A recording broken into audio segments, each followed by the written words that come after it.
Los rastreadores de COVID-19 son jugadores clave en la estrategia de contención de la pandemia, pero el agravamiento de la emergencia sanitaria ocurrido en las últimas semanas en nuestro país ha desbordado a ese equipo de técnicos.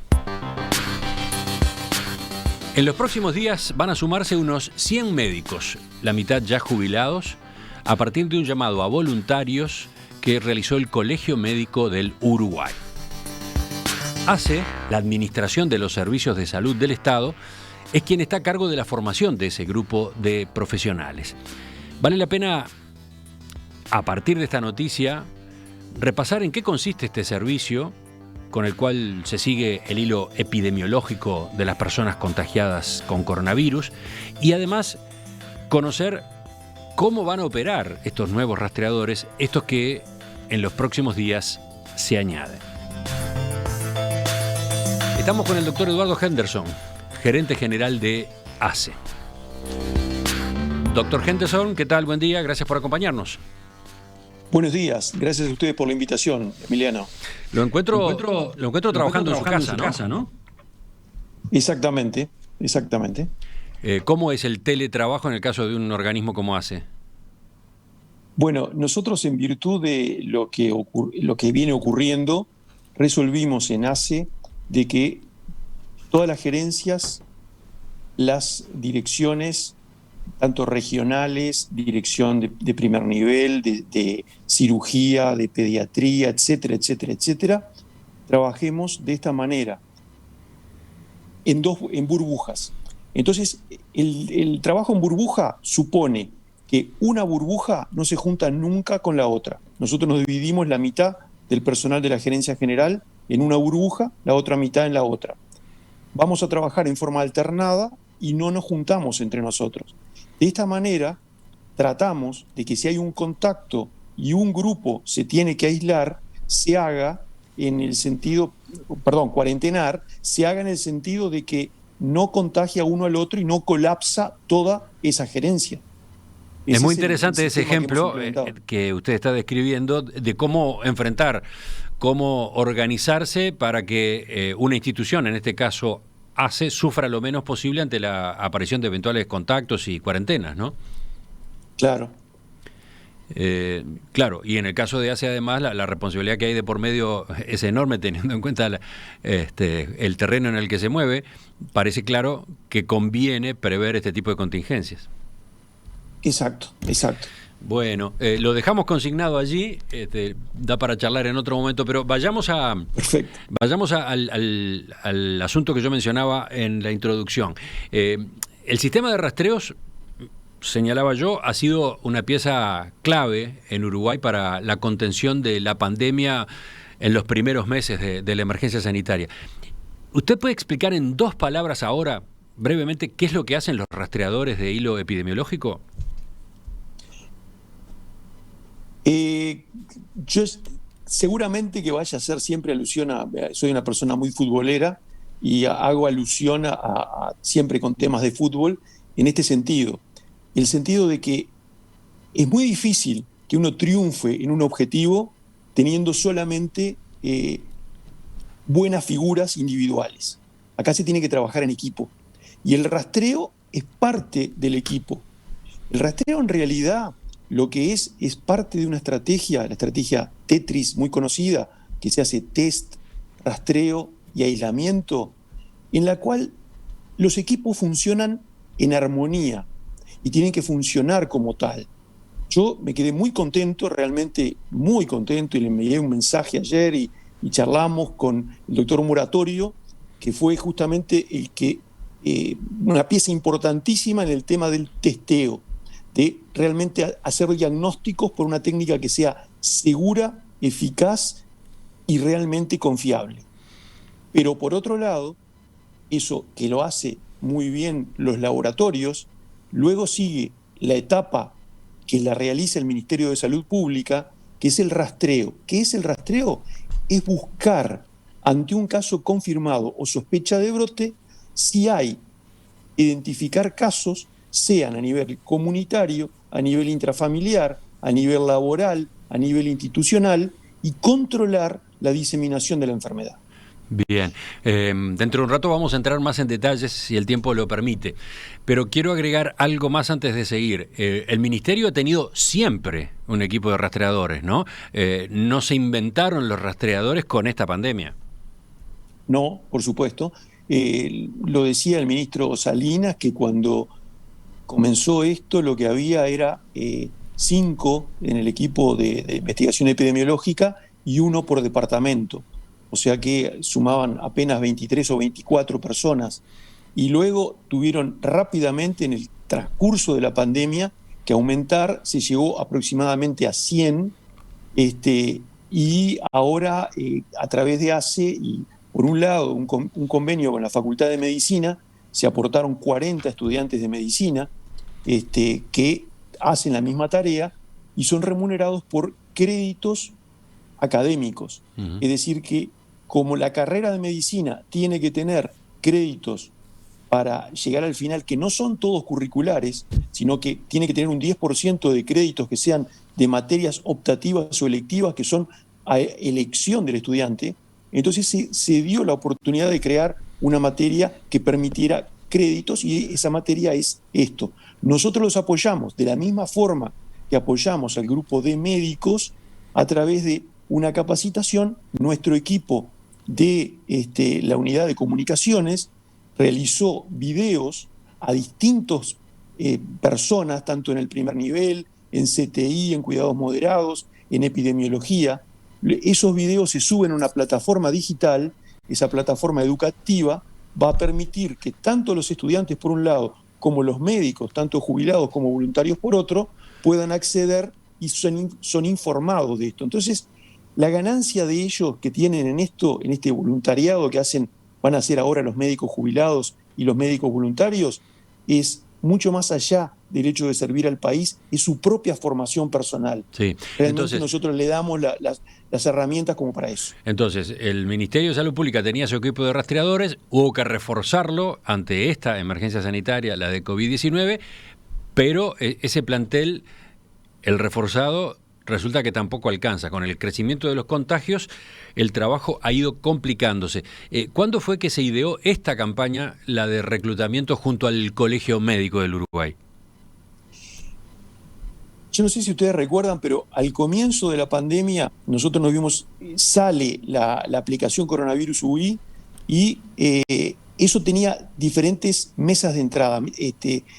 Esas mesas de entradas permitían que uno se informara simplemente, o que uno pidiera una consulta, como se solicitaba que la gente no fuera a las policlínicas y a los hospitales, sino que se quedara en su casa e hiciera la teleconsulta. Rápidamente empezó a crecer ese número de consultas de personas que necesitaban un contacto. Entonces se nos ocurrió, y rápidamente tuvimos el apoyo de la Facultad de Medicina, que hizo un llamado y se presentaron 107 estudiantes que hicieron esa primera línea. Inmediatamente después pasaba de que esas personas, que por suerte vimos que el 80% lo que necesitaban era un apoyo, era una persona que los escuchara y que los orientara en lo que tenían que hacer. Luego de eso venía la otra etapa, que era la etapa clínica. Para eso pedimos al Colegio Médico, el Colegio Médico participó, y también se presentaron decenas de médicos que trabajaron en esa etapa. Como esa etapa se terminó porque luego todos los casos, los sospechosos y el manejo de la pandemia se llevó adelante a través del sistema de rastreadores del Ministerio de Salud Pública y de la red de atención primaria a nivel país que tenemos en ACE, entonces quedó, pero fue muy buena la experiencia.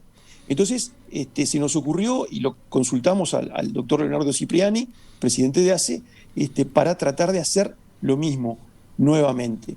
Entonces lo llevamos adelante. Se hizo ese acuerdo con la Facultad de Medicina, se hizo el llamado, ya están trabajando 40 estudiantes ahí, y ahora con el Colegio Médico se abrieron 2 etapas. Una primera etapa en la cual se presentaron 40 médicos jubilados, y otra segunda etapa cuyo llamado vence en el día de hoy, en el cual se habilitó para que médicos voluntarios, tanto que sean jubilados o no, que estén en actividad, puedan participar de esta etapa. ¿Qué diferencia hay entre esto y los estudiantes? Bueno, los estudiantes están concurriendo, pero ¿qué pasa? los médicos, sobre todo los jubilados, es una población de riesgo. Entonces, ¿qué es lo que tuvimos que hacer? Que ellos trabajen desde su domicilio, una asistencia domiciliaria, para lo cual se hizo un convenio con Antel y se consiguió, el subsecretario José Luis Adjian consiguió 110 teléfonos que se le van a dar a esas personas para que puedan hacer el teletrabajo sin riesgo desde su casa, con una capacitación hecha por la Unidad de Vigilancia Epidemiológica del Ministerio de Salud Pública y el seguimiento de todos los pasos que tienen que dar. Veamos los números. El ministro Salinas decía el 4 de diciembre en conferencia de prensa que había unos 204 rastreadores, 126 de ellos en Montevideo, el punto más crítico, el lugar más crítico, ¿sí?, en cuanto a la evolución de la pandemia. Por lo tanto, este aporte de nuevos rastreadores que surge del acuerdo Colegio Médico del Uruguay lo que va a hacer es incrementar en 50% la capacidad de trabajo, ¿puede ser? Puede ser, exactamente. O sea, nosotros ya tenemos confirmados 40, que son los que se anotaron en el primer llamado, y estamos esperando el día de hoy, que es el final, para saber exactamente cuántos vamos a contar. Pero ustedes estimaban unos 100 en total. Más o menos unos 100, exactamente. Y bueno, entonces, ¿esa cantidad es suficiente en este momento? Bueno, se ha discutido mucho esto de si estamos en este momento como siguiendo la estrategia Tetris es realmente adaptada a este momento. Nosotros somos los que pensamos que se tiene que seguir trabajando en equipo, se tiene que seguir testeando, rastreando, pero también tiene que haber una conducta personal, una conducta de las personas, y eso probablemente apunte en las medidas que todos estamos esperando para que sea entre hoy y mañana, en lo cual realmente restrinja determinadas actividades que son las que realmente todos hemos visto que se han estado exacerbando. Se lo pregunto porque estamos en un 25% de los casos en los que no se puede seguir el hilo epidemiológico hasta ahora, ¿no? Veía declaraciones de María Inés Fanielo, matemática, en El País el domingo. Ella recordaba, en septiembre hubo alguna semana en que se alcanzó 25% de positivos sin nexo, pero una cosa era 25% con poca gente, con un volumen de casos positivos relativamente chico, donde cualquier positivo nuevo te hace cambiar el porcentaje, a 25% con los valores de ahora, con la cantidad de casos que hemos ido acumulando. Entonces, sobre ese aspecto, ¿qué es lo que usted dice? Porque ella señala, se está ante una saturación de los testeos y rastreos. Exacto. Emiliano, hay un video que se hizo viral por WhatsApp de la Sociedad de Neumología que está realmente muy, muy, muy bueno, en el sentido que hacen pensar a las personas, usted piense en las últimas 2 semanas todos los contactos que tuvo y vaya haciendo una lista. Imagínese que usted se contagia y que usted tiene que contactarse con todas esas personas. Entonces es incalculable, más habiendo movilidad. Entonces, ¿cuál es el problema?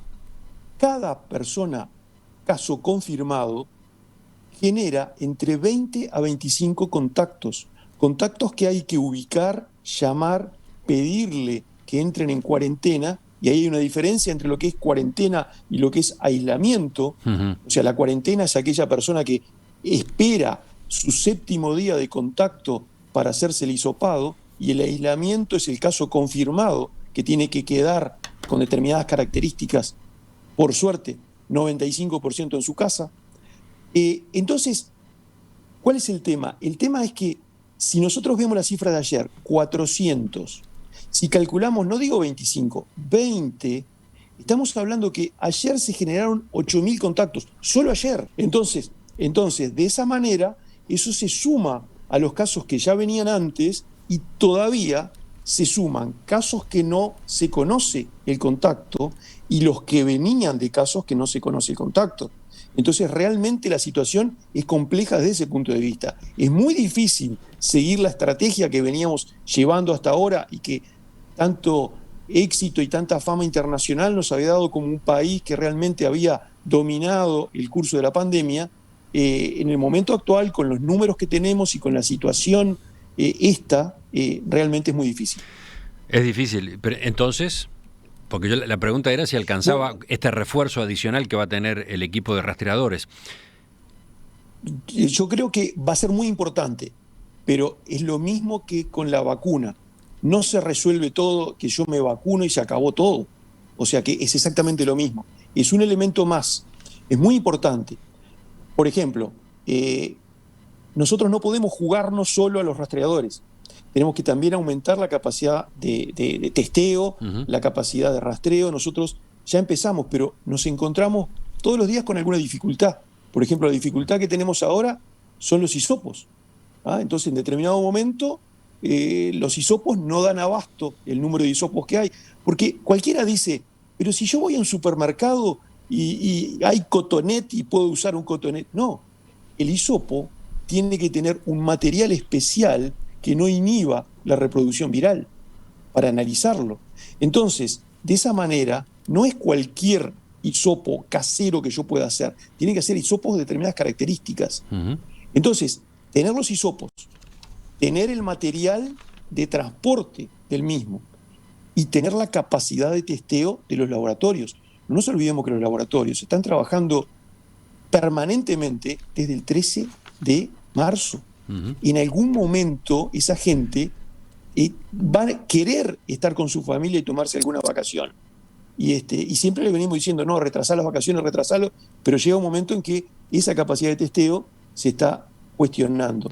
¿Y cuál es el problema? De testeo. ¿Y cuál es el problema? Ahora, ¿cuál es la solución a ese problema? Estamos justamente haciendo una licitación para tratar de automatizar los servicios en los laboratorios y de esa manera aumentar, que probablemente se pueda duplicar o triplicar la capacidad de testeo de todos los laboratorios de la red. O sea, lo que dice es que estamos teniendo un primer cuello de botella en el testeo, en la etapa de testeo. Exactamente. Y después está el otro, el que nos ocupa estrictamente el de entrevista, que es la capacidad de rastreo. De rastreo, exactamente.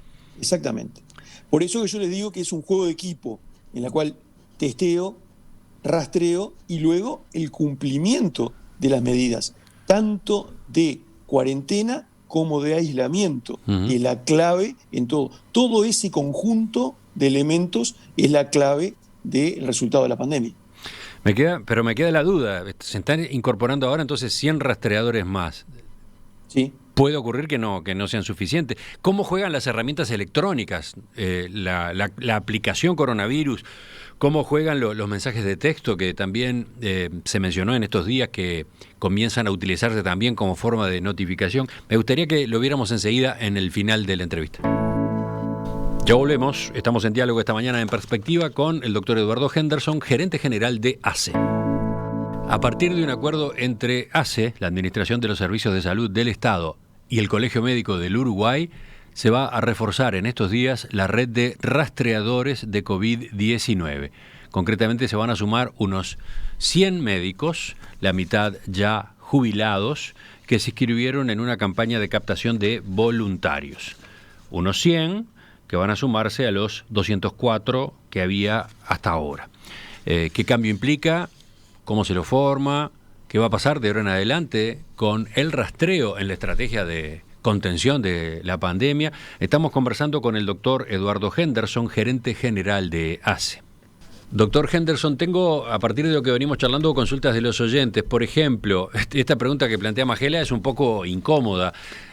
Dice, si el crecimiento de los contagios que estamos viendo es exponencial, ¿no debería plantearse un crecimiento exponencial de los hisopadores y los rastreadores? Yo creo que también debería ser exponencial el comportamiento de las personas en nuestro país.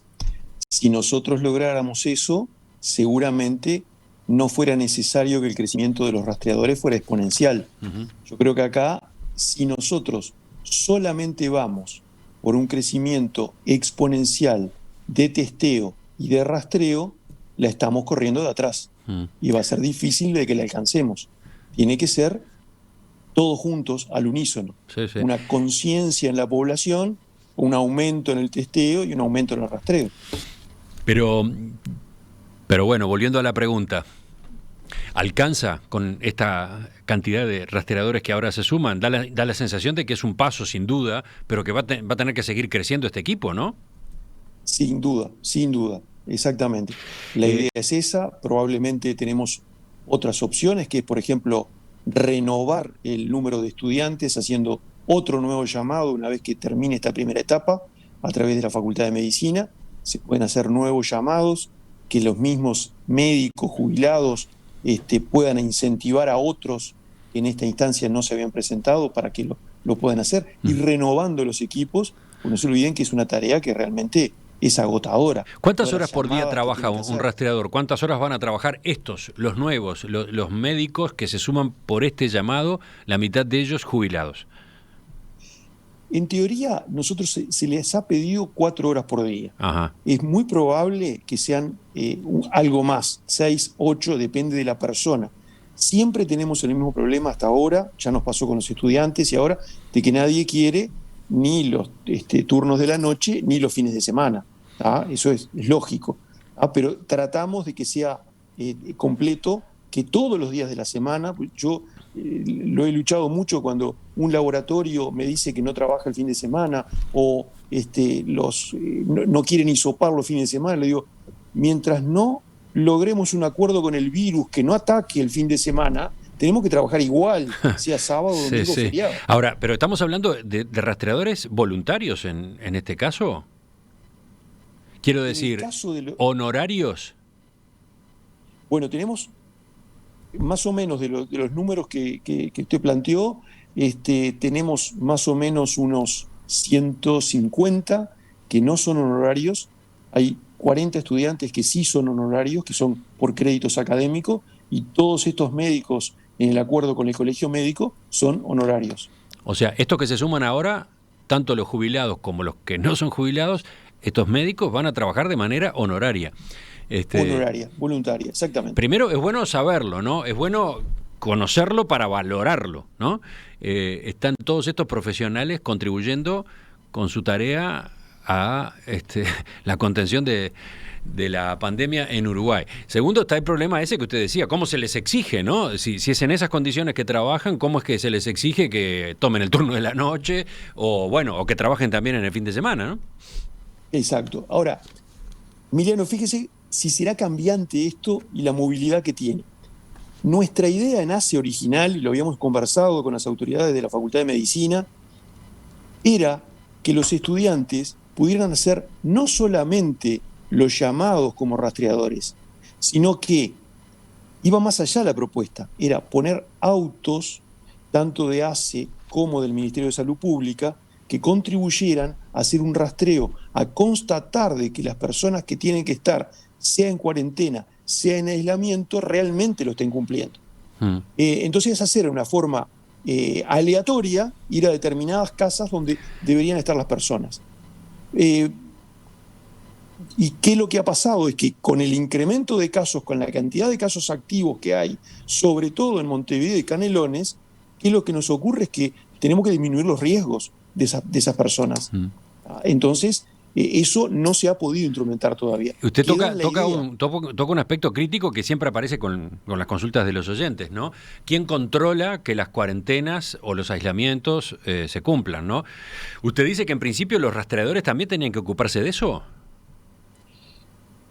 Claro, en parte sí, en parte es parte de las funciones que tiene que hacer el rastreador, además de identificar los contactos, y es recomendar medidas de prevención, apoyar a la persona contactada con recursos disponibles, educar y guiar para tener acceso y atención médica. Es decir, es una tarea un poco más allá que identificar los casos. Es una tarea que muchas veces es muy dificultosa.